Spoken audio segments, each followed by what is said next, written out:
It's not right now. I'm going. CHGO is 4. We're ready to go here on the CHGO White Sox podcast.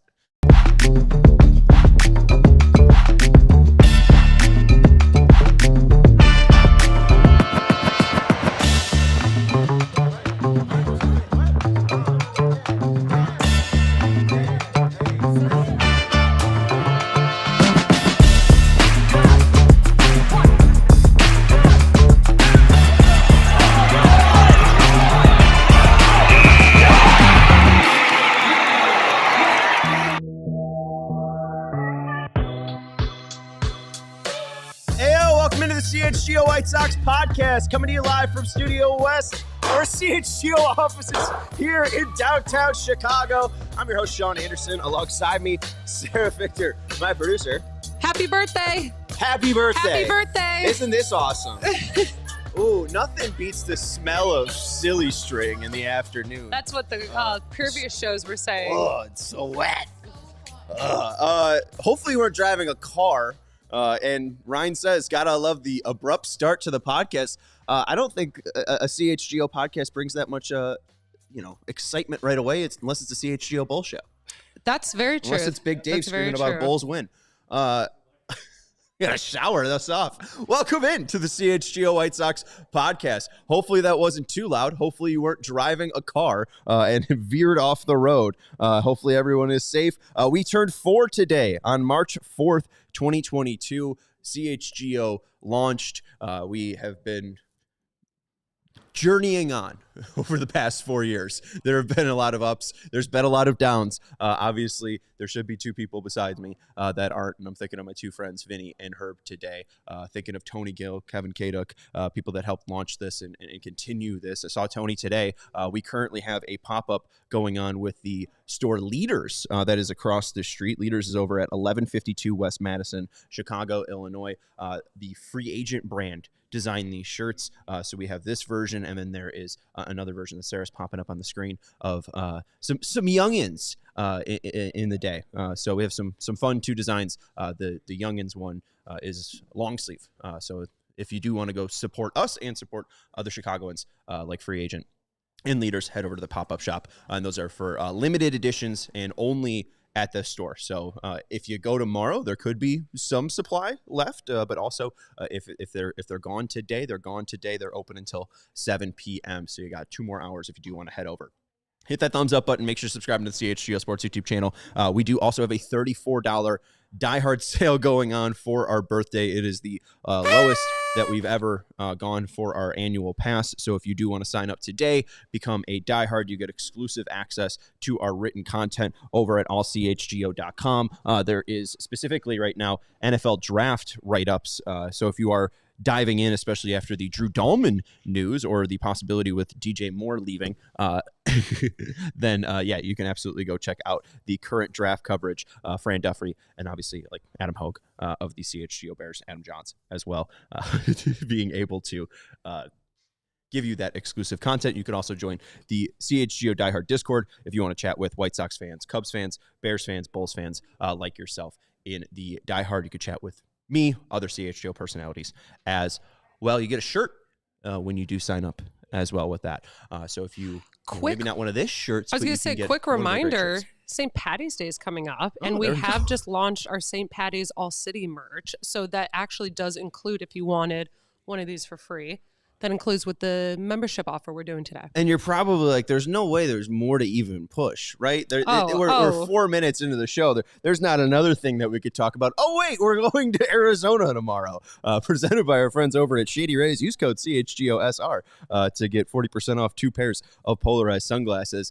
We are heading down to Arizona March 5th tomorrow through the 8th. On the 6th, we'll be going to the Arizona Diamondbacks facility to watch the White Sox take on the Diamondbacks. There's also a golf event. There's a Q&A on Friday. So if you missed out on any of the opportunities to go to the events or any of the games, there's a happy hour at POUR, P-O-U-R Decisions, March 6th, 7 p.m. to 10 p.m. Head over and hang out with us if you are interested or in the Mesa, Arizona area. All right. Shall we talk White Sox now that we are 5 minutes into the show? Yes. Let's talk about the Chicago White Sox. I'll vamp a little bit more about CHGO and what the past 4 years have meant to me a little bit later on in the show. But let's talk some White Sox. There is no game today. So if you are looking for some White Sox update, we are mostly going to be recapping the first 13 games, what has stuck out from the White Sox in the first 13 spring game training games so far. No spring training game today.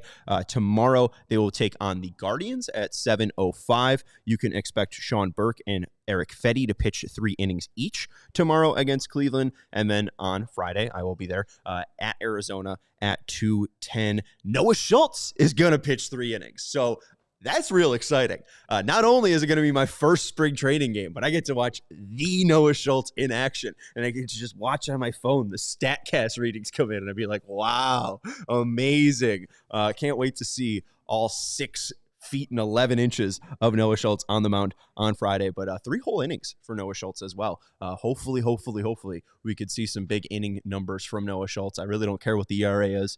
I really don't care what the strikeout number is. The fact that he is 6'11", he should be able to be a starting pitcher in Major League Baseball. I think he will be fairly effective. But I'm not rushing this player at all because it does seem like a very difficult or worthwhile project taking on. And Ryan bringing up that I get to see Noah live. I'm very excited that we do get to see Noah Schultz. Sarah will be there. So Sarah, Noah Schultz, you finally get to see him live. What are your thoughts? I'm kind of nervous to meet like all these people. You know, we're not meeting them.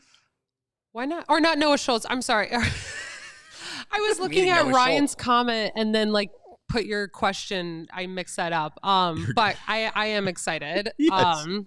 I was thinking I'm nervous to meet our diehards and fans that will be meeting up there because I see them in the chat every day. Right. I am not nervous to meet Noah Schultz.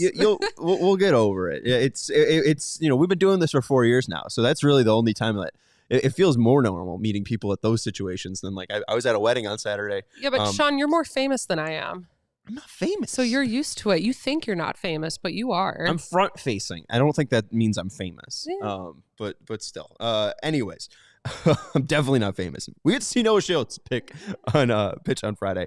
3 innings from Schultz. That should be fun to see the big lefty. All right, the White Sox so far are 7-6 through spring training. Now is the start of the World Baseball Classic. We'll go through the White Sox stats, what hitters have stuck out so far, which pitchers have stuck out so far, how the team itself overall has done in the 13 games so far. There's no large conclusions to draw just yet from spring training. Once we get down to the end, we'll have more of those decision battles or position battles figured out. The main thing that seems to be sticking out as we get closer and closer to opening day is, will Corey Lee make the opening day roster? Will they carry 3 catchers? And then the 2 decisions that they have to make on Alexander Alberto and Hedrickson Paez. Will the 2 Rule 5 selections make the opening day roster, the 26-man roster? Or will they try to fill out that bullpen a little bit more and throw in lefties, Tyler Gilbert, Brandon Eisert?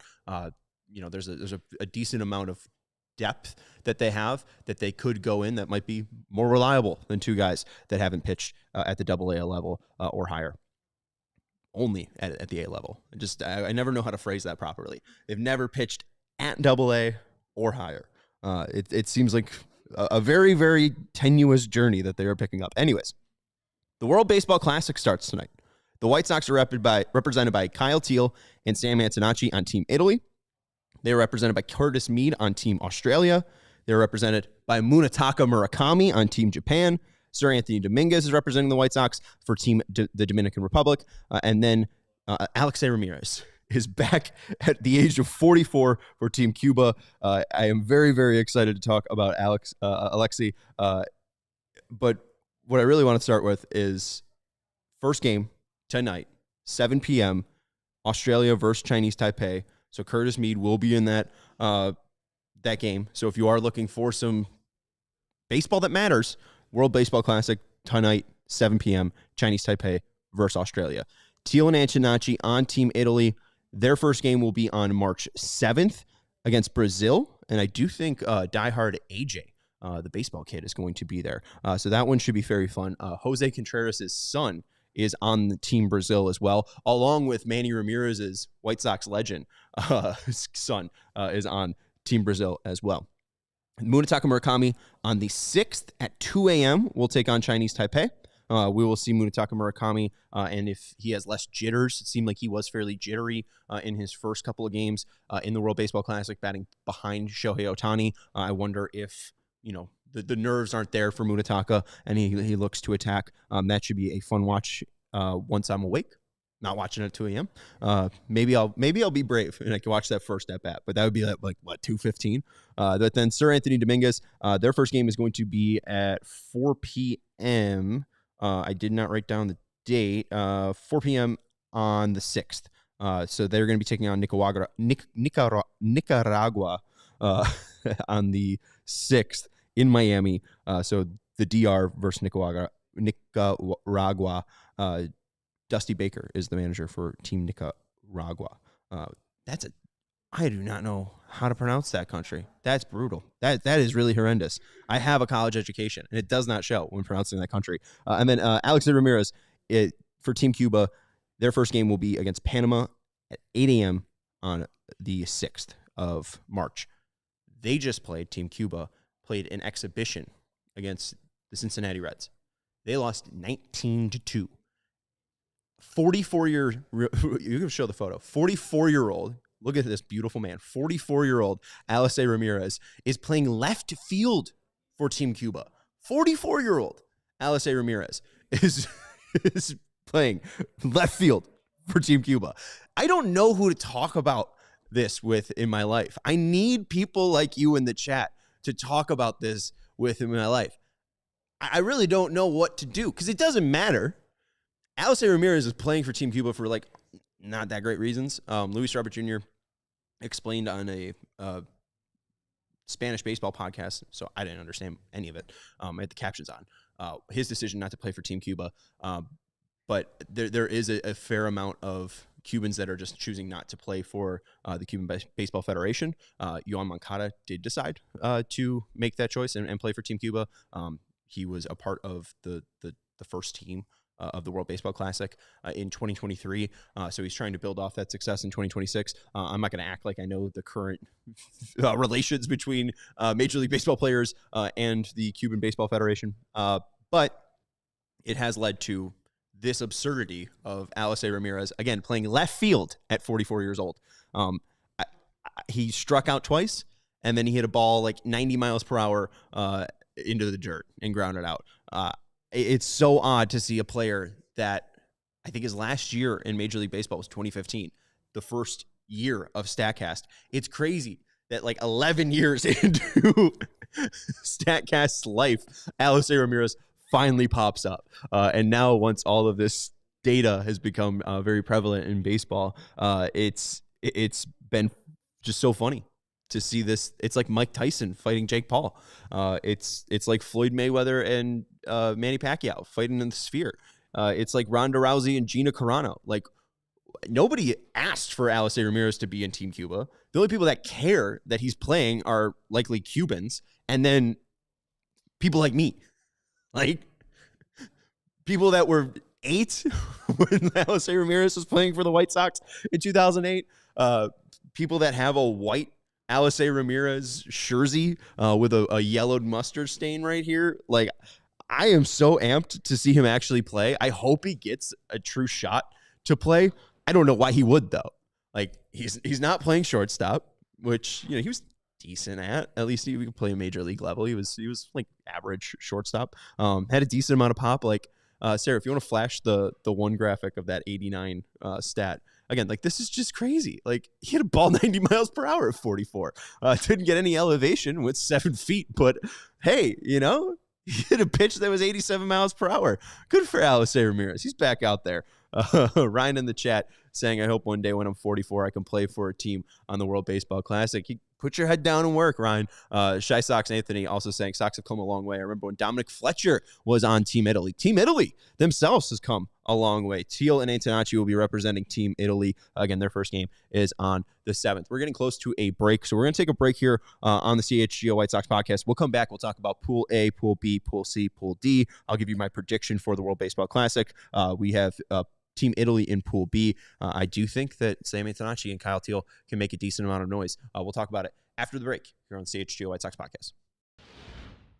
We want to let you know about our great friends over at Xfinity. What if you could have reliable and intelligent Wi-Fi? And what if you could keep that reliable and intelligent Wi-Fi for the same price for 5 years? That's the Xfinity 5-year price guarantee. Imagine Wi-Fi that makes everything in your home work together, that finds and fixes problems before you even notice them, like a super intelligent Wi-Fi with a sixth sense, and that lets you stream the game even when your whole family's online. All your devices working in perfect harmony for 5 whole years. And here's the best part. There's no annual contracts, no hidden fees, and Xfinity's best equipment is included. Take it from me, a hardened White Sox fan. A lot can change in 5 years. Championships are won, records are broken, dreams grow big and then crumble. But hey, the future is bright, right? But with Wi-Fi, it should stay reliable, and you shouldn't have to rebuild your Wi-Fi. The price should also stay put, so lock in your price today and unlock the possibilities with Xfinity. Learn more at Xfinity.com. Xfinity, imagine that. Select plans only. Restrictions apply. We also want to let you know about our friends over at Hooters. The best lunch spot in town is over at Hooters, whether it's the boneless wings or the buffalo shrimp, served with curly fries and tots for just $9.99.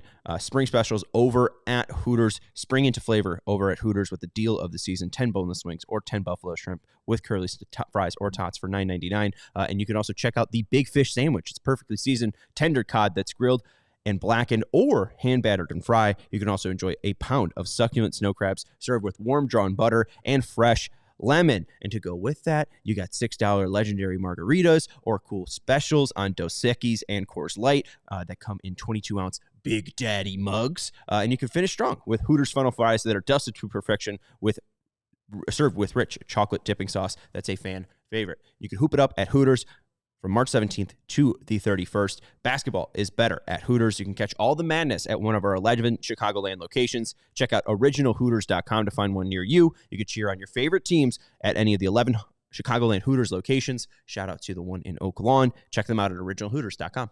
Welcome back to the CHGO White Sox podcast. We turned 4 today here at CHGO. Make sure you hit that thumbs up button if you haven't subscribed after 4 years but have been watching the podcast. Subscribe to the channel. We'd appreciate it. Again, we do have a diehard sale going on, $34 for the annual pass. If you want to go to allchgo.com/join. Now it's time for the Hooters Original Take. Cheer on your favorite teams at any of the 11 Chicagoland Hooters locations or check them out at originalhooters.com. This is the Original Take by Hooters. Hey, also, pretty good spot if you want to go watch a World Baseball Classic. Some wings, some baseball, some beer. Sounds decent. Anyways, Pool A is consisting of Team Canada, Team Colombia, Team Cuba, Team Panama, and Team Puerto Rico. Pool B, Team Brazil, Team Great Britain, Team Italy, Team Mexico, Team US. Pool C is made up of Team Australia, Team Chinese Taipei, Team Czechia, Team Japan, and Team Korea. And then Pool D is made up of Team Dominican Republic, Team Israel, Team Netherlands, Team Nicaragua, and then Team Venezuela. The teams with the highest win-loss percentage will advance to the next round. There are tiebreakers. I'm not going to explain it to you right now. But, hey, if you win the most games, you will face the runner-up of the pool opposite of you. So if you are in Pool A and, let's say, Team Puerto Rico wins Pool A, they will face the runner-up of Pool B. Pool B is where the U.S. is. If the U.S. wins Pool B, they'll face on the winner of Pool A. And then it's likely that 2 Pool B teams can make it up in the semifinals before that final match. I think it's going to go as follows. I think Team Canada will win Pool A. It's a fairly even Pool A between Canada, Colombia, Cuba, Panama, and Puerto Rico.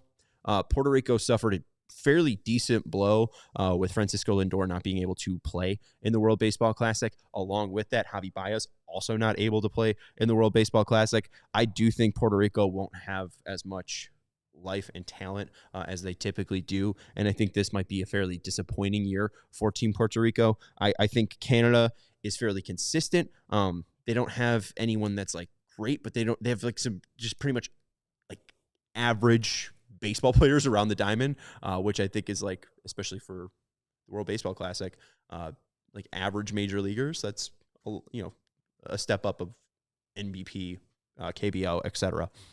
Any of the Mexican leagues. This is still Major League Baseball. The best of the best comes here.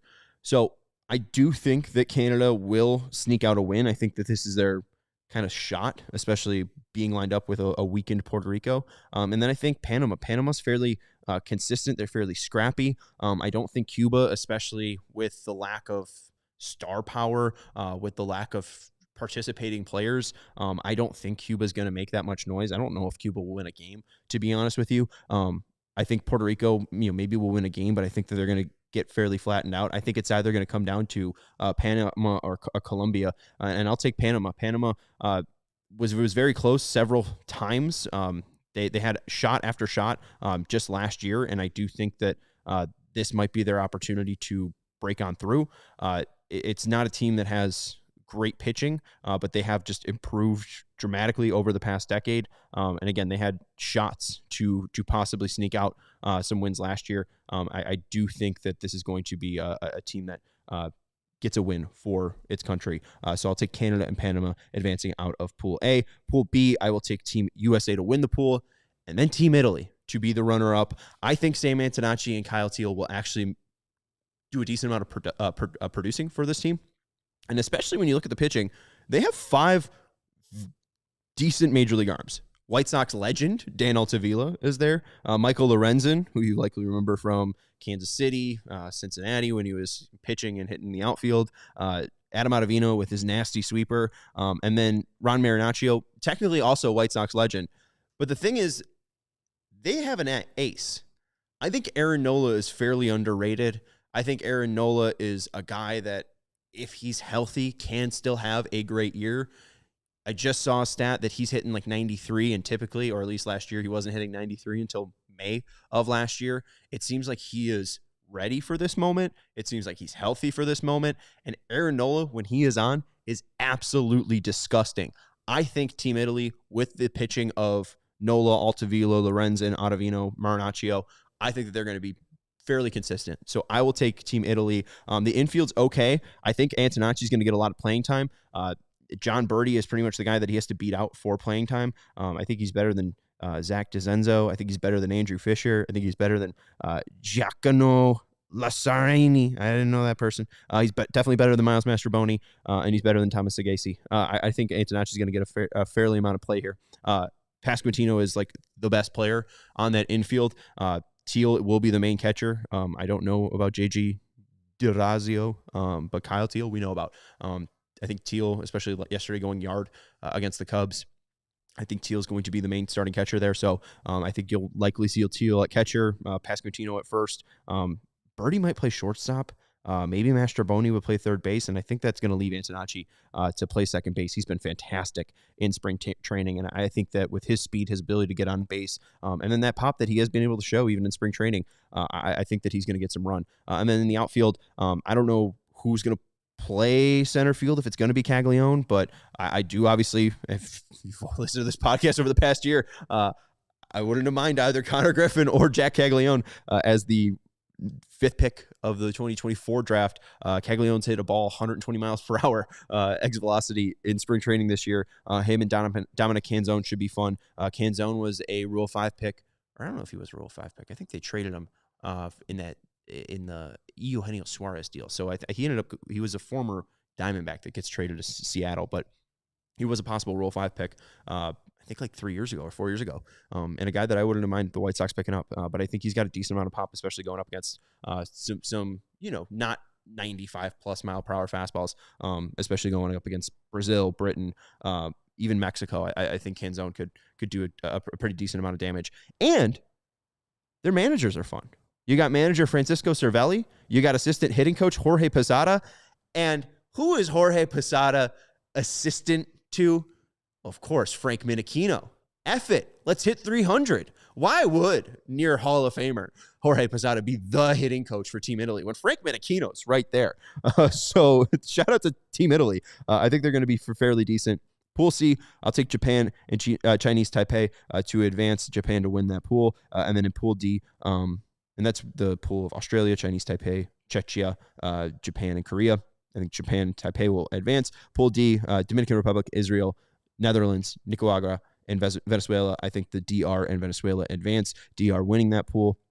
I think it's going to be the U.S. versus Italy. I think the U.S. takes down Panama in the first round of the quarterfinals. Then I think that Italy takes down Canada. So we'll see the U.S. versus Italy on the left side of the bracket. Then on the right side of the bracket, I have Japan taking down Venezuela. And then I have the Dominican Republic taking down Chinese Taipei. So then I have the DR versus Japan. I'll have Japan advancing, and not really much of a shock, the U.S. versus Japan in the World Baseball Classic final. I do think Japan bests them again. I think the U.S. really don't know what country pride is. I think this country is fairly too big to have a homogenized or at least true sense of pride. I feel like it's been very obvious how this country's been stripped apart over the past 10 years. But with Team Japan, looking at Shohei Ohtani, it does seem like they have a true leader. And there has been the circling of team speeches between Shohei Ohtani's speech for Team Japan and then Aaron Judge's speech to Team US. And Judge, just again, he's 6'7". He's huge. It's hard for him not to be good at baseball. I just don't know if he like do they actually have a true reason to win this? I think on pure talent, they're going to have a shot. But when Team Japan says, we have so much admiration for the guys on the other side, but this is for our country. This is for doing it for, our baseball and not, worrying about, admiring our heroes. Like, we have to go out and prove ourselves. I think with their talent, Japan's going to win this. Their pitching is too precise, I think, to, just not persist. They don't have the top-end pitching that U.S. does with Paul Skeens or even Tariq Skubal's 55 pitches against Great Britain. But I do think that you're going to just get true consistency out of Japan. And Sarah, flash it. Come on. This is from the White Sox. Look at this guy, Munetaka Murakami with 55 in that Team Japan uniform. It is a great uniform. Made by Mizuno. And we don't need to get into the whole Fanatics debate, but there are people ordering Team USA jerseys, and you could see that the screen-printed Judge on the back is like slanted. Oh no! And then when people order the Team Japan ones from Mizuno, it's like hand stitched. Nice, yeah. Oh, it's elevated off nice the fabric. Oh, they have some beautiful uniforms. Team Japan does. So no, Munetaka Murakami should be a sight to see at the World Baseball Classic. CHGO Troll saying that he looks stoic there. He does. He looks stoic, and I do think Munetaka Murakami, the lights were too bright for him, at least to start off in pool play last year. I think that he's going to be a lot more stoic. I think he's going to be a lot more cool under pressure. I think that he's going to be able to handle this moment. So I agree with Ryan here. Japan is taking the World Baseball Classic. I think Shohei Ohtani, along with Munetaka Murakami, and the contact and havoc that they are able to create on the bases, again, with their consistency pitching-wise, I think that this team is going to be able to win. So give me Team Japan. I don't really think it's going to come down to two other teams besides them. Maybe the DR is able to surprise and maybe take down either Japan or maybe Japan falls somehow before DR, but I really don't see an opponent taking down Japan. And, maybe US gets taken down by Italy. Maybe Mexico does decent and surprises either Italy or the US, but it seems fairly clear that it's going to be the US versus Japan. That's going to be it on the World Baseball Classic. If you have any thoughts, let us know in the chat. Again, Alexei Ramirez is playing baseball in 2026, so that's really all I care about. I don't care who wins the World Baseball Classic at this point, as long as Alexei Ramirez has fun this year at the World Baseball Classic. All right, we'll talk about the 7-6 White Sox in their spring training so far in 2026 after the break here on the CHGO White Sox podcast.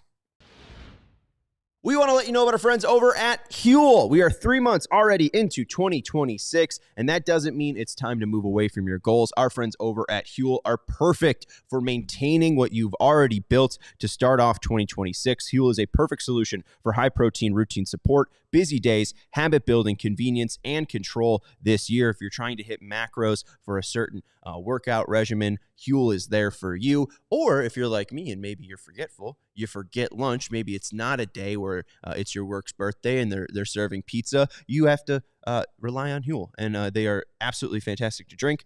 They are under $5 per meal. You get 35 grams of protein, 27 essential vitamins and and it's a complete meal that you can literally grab and go. There's also a powder that you can customize and control your drink if you are trying to truly bulk up. But this is about staying consistent in life, and this combo of Huel and their protein powder makes it consistently easy. So get Huel today with our exclusive offer of 15% online with our code WhiteSox15. That's for new customers only. Thank you to Huel for participating and supporting our show. Huel.com/WhiteSox15. If you're busy, this is a game changer. We also want to let you know about our friends over at Shady Rays. We are going to Arizona because of our friends over at Shady Rays. You can use code CHGOSR to get 2 pairs of polarized sunglasses and get those 2 pairs for 40% off. These are the sunglasses that have your backs. They are extremely good looking. They're polarized. They are durable and not stupidly expensive. But the main part is if Shady Rays, if you make that purchase, Shady Rays has your back completely and fully. Even on day one, if you lose or break them, you just mail in the broken sunglasses and you get a replacement shipped to you with no questions asked. You can actually wear your sunglasses without fear on hikes, at concerts, on the boat, at spring training, wherever. Shady Rays will have you looking good and protecting yourself against the sun. Shady Rays is the eyewear that has your back. Go to shadyrays.com and use code CHGOSR for 40% off 2+ pairs of polarized sunglasses. Welcome back to the CHGO White Sox podcast. Hi, Clywood77 in the chat. And CHGO Troll mentions that the outfield will be Hayes, Acuna, and Hill. It seems like Benny is banged up again, so I think Benny, if he's healthy, will be in that outfield mix. And Josh Nelson, who was on the show yesterday, mentioned that he does also think that Hayes will get more run outside of just being a lefty hitter, and I think that's why he took a somewhat market deflated value, I think, or at least deal, because I think that they at least gave him a promise that he'd get a decent amount of runs. So I think if Benny is in left field, it's likely Acuna is in center field, and then Hayes is in right field. Maybe again Benny is the DH at that day, and then you see Hayes in left field, then Acuna in center, and then I don't even know if they'd put Hill in right field. I think Hill is mainly used as a center fielder with his defensive ability. And maybe we see Acuna in right field. Maybe we see Acuna in left field. I also think, again, don't forget about Brooks Baldwin, but I think you're going to see a pretty constantly changing outfield. I don't think you're going to consistently see a series with the same 3 outfielders on, game 1, 2, and 3. I think you're going to see a pretty decent mixing combination from the outfield. All right, real quick, something I just found funny. This is from Kurt Hogue over at the Milwaukee Journal-Sentinel, the Brewers beat reporter. The Red Sox tried teaching him a new kick change last year, but Kyle Harrison couldn't ever figure it out. Fast forward to one grip suggestion from an old Giants teammate and trade to the Brewers later, and he suddenly discovered a new nasty pitch. And I immediately knew where this crap was going. I immediately knew that this was going to Hayden Birdsong's kick change because, again, it's this magic kick change that Davis Martin learned in 3 days when Brian Bannister was back at San Francisco, and he taught him what? The Hayden Birdsong kick change. I don't know if Hayden Birdsong's kick change is even as good as these other kick change that are going around, but Hayden Birdsong's kick change continues to feed families. Harrison said they thought, we've got some prospect that's coming up. You might be able to throw his change up. Worked for 2 months, and we're sure trying to figure it out. And Ashley Page is going to correct me on my Worcester pronunciation. Trying to figure it out and just couldn't get it. 2 months of just a terrible changeup. This winter, Harrison started trying new grips during a conversation with Giants right-hander Hayden Birdsong, a friend and former teammate in San Francisco. So again, maybe Brian Bannister is the next, what do we call him, czar of pitching development for the White Sox, or maybe just Hayden Birdsong is the next Lisan Al-Gaib of kick changes and changeups in general in Major League Baseball. All right. Let's get into the White Sox. 2026 so far in spring training, the White Sox are 7-6. Again, tomorrow they will play against Cleveland at 7:05. Burke and Fetty will pitch 3 innings each.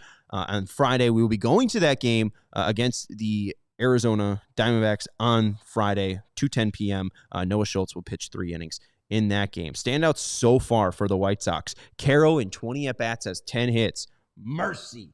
1 walk, 2 Ks, 500 average, 524 on base percentage, a 750 slugging percentage. Miguel Vargas in 20 at-bats, 9 hits, 1 walk, 5 Ks. Not great there, but you're not going to scoff at a 450 average, 476 on base percentage, and a 700 on base percentage. Austin Hayes has 5 hits. 4 of them are extra base hits. He's hitting 263, 364, and 737. The aforementioned Derek Hill, 4 walks and 7 strikeouts, and he has been able to put up a 278 slash line, 409 on base percentage, and 556 slugging percentage. Some poor performance. Chase Meidroth and Jared Kelenic not doing so hot. Meidroth, 18 at-bats, 2 walks, 3 strikeouts. He'll get a decent amount of run with Antonacci going away and going to Team Italy. So we will see more Chase Meidroth in the lineup for the White Sox in spring training once Antonacci leaves. But 222 average, 364 on base percentage, 278 slugging percentage. I know that's not a thing for Chase Meidroth's slugging percentage, but I did always think that his on base percentage would be high. It's 360 in 13 at-bats again in spring training. So it's way too small of a sample size to truly judge Chase Meidroth. But I want to see that on base propensity go up. I would love to see more foul balls from Chase Meidroth, extending at bats and then being able to kind of force a pitcher outside of the zone and getting on base that way. Something that I think, he had a good start to his year, and I know he dealt with some injuries. I was listening to the Anjou yesterday with Beefloaf and Sox Optimist. He mentioned Chase Meidroth's thumb, again, playing banged up, and I know that hurts his ability to drive the baseball, but I don't know if it really hurts his ability to get on base. Maybe it hurts his ability to stand up there and foul balls off consistently if he's dealing with nagging thumb injury. So just going up there and making contact right away might be beneficial to him. But a 94 OPS plus, I think, again, he can get closer to an average major league hitter if he's just walking a hair much. Jared Kelenic, 17 at-bats, was a non-roster invite. You thought maybe, just maybe, this would be the year for Jared Kelenic. 1 walk, 6 strikeouts, 176 average, 222 on base percentage, and a 235 slugging percentage. Not great. Colson, 14 at-bats. Teel, 14 at-bats. Antonacci, 13 at-bats. Antonacci's been fantastic. 308 average, 500 on base percentage, 846 slugging percentage. No strikeouts in 13 at-bats. 3 walks as well. One thing that he has shown, at least just through StatCast, and it's a small amount of pitches, 68 pitches. He rarely swings. He's rarely swinging at pitches outside the zone. And if it is in the zone, he's making a ton of contact when swinging. So he is making great swing decisions in early spring so far for Antonacci. Too early to tell on Colson, but right now, looking at the 14 at-bats, a 143 average, 200 on base percentage, a 350 slugging percentage. If he is around 200 with a decent gap between his slugging percentage and batting average, isolated power, if he has an isolated power of 200, right, he'll be fine as long as that average is around 200. If he has a slugging percentage around 400 with an average of 200, he should be all right if he's able to walk a decent amount, because that's at least saying he's hitting fly balls, and those fly balls are leaving the park. I'm not too worried about Colson. He's dealt with some illnesses, so it is early for Colson Montgomery. Some pitchers that I do just want to throw out there. Chris Murphy, 8 innings pitched, 8 Ks, 2 walks. He's been fairly effective at getting guys out, but he also has allowed 9 hits. Nothing too great there, but I think that's a guy that's going to be starting in Charlotte. It seems like they might want to rely on Murphy's length, and he's a lefty that throws a little bit above average for a lefty. So Murphy is a decent pickup from Boston earlier this year. Cannon, 7 2/3 innings pitched, 7 strikeouts, 1 walk. That's fairly decent for Cannon. 6 hits in 7 2/3 innings. 2 of them left the park. I don't hate that for Jonathan Cannon. We've talked about the 2 deviating sliders that it seems. He has a harder slider and then more of a sweeper. Maybe this is something that could help unlock Cannon. Sean Burke, not great so far. We're going to see 3 more innings from him tomorrow. Only 3 strikeouts to 2 walks. Fegan did mention that back in January, when talking to Sean Burke, that Sean wants to pitch off mistakes a little bit more. I think that's a big thing for a lot of the White Sox. Sean mentions a curveball that he threw to C.J. Abrams in a 2-strike count, and although it was a ball that missed and nearly hit Abrams in the foot, he threw a fastball off that, and because it was on the same path for long enough, Abrams took it thinking that it would fall off the table. It didn't. Caught strike looking. That's something that Paul Skeens mentioned to Pitching Ninja as well. If you're throwing a breaker and you're trying to hit the outside edge and it goes, if you're throwing a sinker and it goes, arm side out, against a lefty, and you're able to throw a slider off that, and again, it's able to stay on the same path long enough, that guy might take that pitch thinking that it's going to, again, deviate to the outside, but because it breaks in, you're able to get a strike. Hopefully we see the White Sox at least taking misses and mistakes and using it to their advantage this year. Davis Martin, not so great as well. Similar struggles to Burke, just not able to put guys away. 5 innings pitched, 3 walks, 2 strikeouts. One guy, though, that has been able to put guys away consistently, Tanner McDougal, 5 innings, 5 strikeouts, no walks, no home runs. He has been electric. I don't think he'll be making the opening day roster, anything like that, but he is a guy that absolutely we should be looking out for, and it's very exciting that you look at him or Christian Opper. It's a fun kind of debate on who is better, but again, good problem to have because those are 2 phenomenal young pitchers in the White Sox system. Looking at the White Sox as a team in spring training so far, the team average, they've allowed the 14th best average to hitters. So, middle of the road for when it comes to opponent batting average. The 12th lowest whip. They're second in team Ks, which is nice to see, but they have the 9th most walks allowed, and they also tied for the 5th most homers allowed. On the hitting side, 4th best in batting average. They are tied for 11th in best on base percentage. They are 5th in slugging percentage. All nice numbers to see and fairly similar to what they were doing in the second half of last year. However, 9th most in Ks, 15th most in walks, so you want to see a little bit more walking from the White Sox. However, tied for 5th in home runs. The other thing, too, when referencing to the au jus with Beefloaf and Sox Optimist, James Fegan wrote recently over at Sox Machine that the Sox are using videos, especially in fungo practice. Justin Jersley, for an example, mentioned that Vargas has really good hands. He's got really good feel on his feet, on different angles, different routes to balls, but it's about adding range. It's the timing of pre-pitch movement, and it's not landing too early to where he gets stuck flat-footed. And Vargas talked about how, again, he's trying to add range to his third base play. If the White Sox are able to be at least an average team defensively, that could be more important than getting Seranthony Dominguez and getting a true closer. If they are able to just play clean baseball for 9 innings, or at least average baseball defensively for 9 innings, we could see a lot nicer of a record for the White Sox. I do like the White Sox using video in practice, and it also just leads me to the question. The NFL has it, and I understand it's a different game. You're able to put the camera behind the line of scrimmage and keep it on that track that runs back and forth along the football field. But they have all 22. Could we not have all 9 footage, maybe from center field? I would like to see maybe some more true defensive breakdowns on what these guys are able to do, and it's really a lack of camera angles that allows you to not be able to do that. You get the one behind the pitcher, and you're then led to the stray of the director of that baseball game to get you proper either replays or et cetera on how these guys are reacting to baseballs. But yeah, no, I mean, I would love, again, to learn more about the game. All 9 footage would be great. Final thing, before we talk a little bit about CHGO here, Rock versus Cal State Fullerton. The UCLA team played 1 game yesterday against Cal State Fullerton. UCLA had no hits through 6 innings.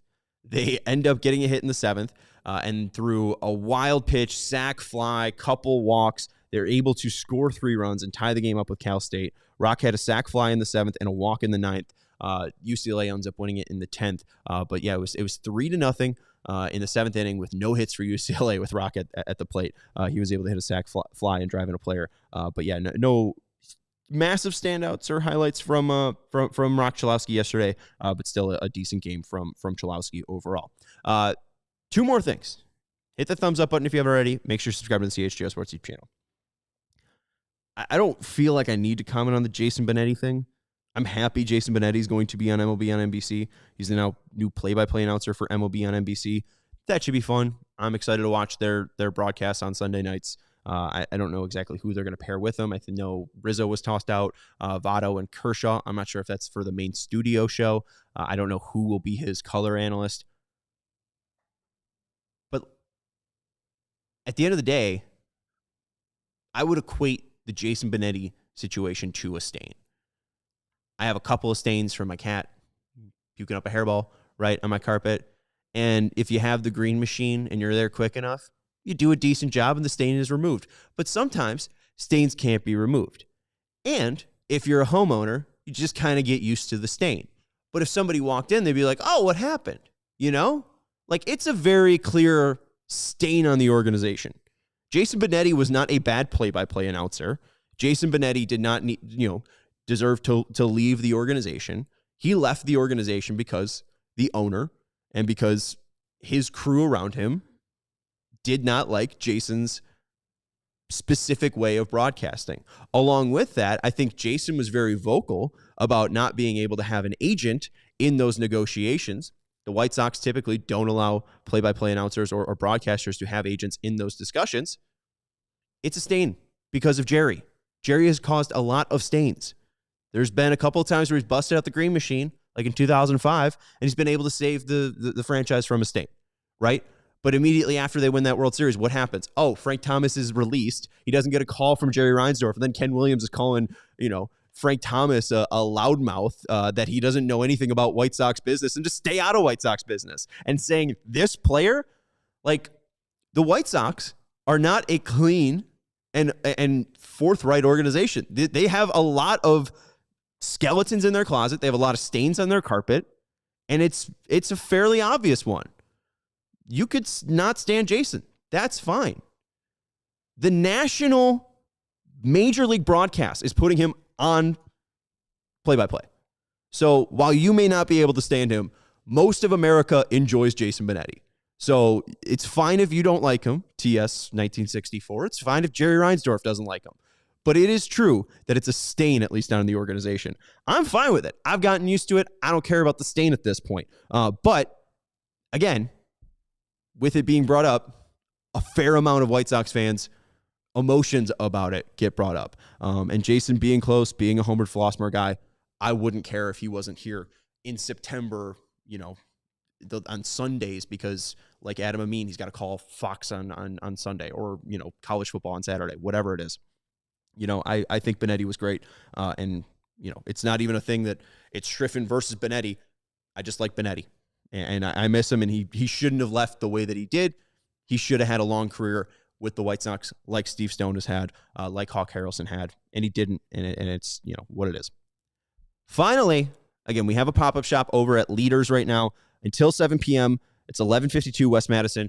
We have this shirt that's on sale. There's also the Youngins one as well with the long sleeves. You can go check that out again at 1152 West Madison. 7 p.m.